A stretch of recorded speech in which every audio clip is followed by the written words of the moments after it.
The growth has been quite impressive.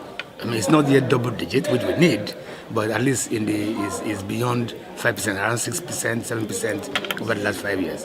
What is at issue now is that we have had growth, but also the growth has not been generating the kind of jobs that we need for the young ones, and also the structure of the economy is such that it is dominated now by services.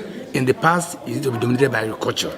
So the economy is still largely driven by the informal activities, low productive activities in agriculture before, now low productive activities in the service sector now.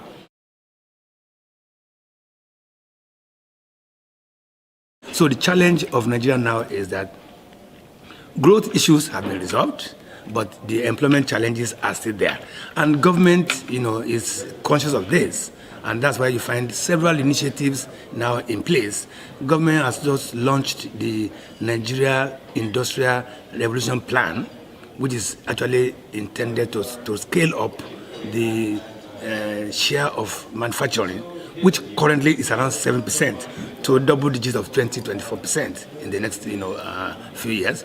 It also has what they call Nigerian Enterprise Development Program, which is actually to equip the youth to be able to key into these new emerging sectors.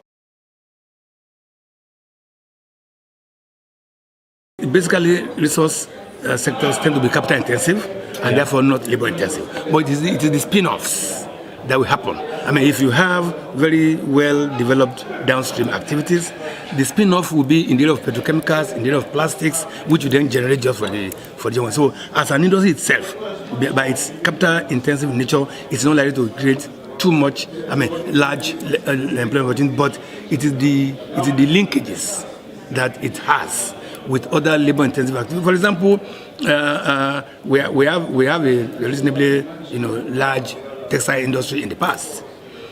The technology in that industry has moved away from 100% cotton to blending, right? The blending comes from petrochemicals.